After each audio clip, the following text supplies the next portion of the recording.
दोस्तों ये मेरा वो पट्ठा है जो सुबह से लेके शाम तक उड़ा था। दूसरे दिन 2:30 बजे बैठा।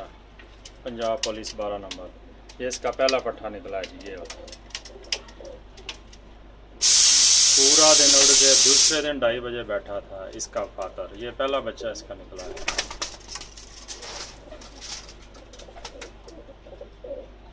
ये फादर है इसका, ये माँ है इसकी,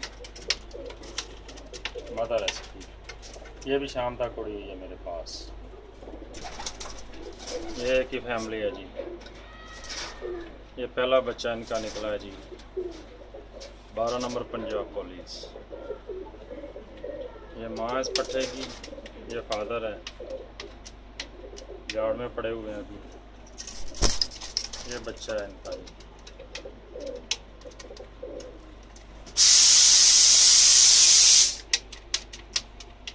पूरा दिन उड़ के दूसरे दिन 2:30 बजे बैठा था। एक ही फैमिली है, ब्रीडर जोड़ा है अभी। ये बच्चा है इनका।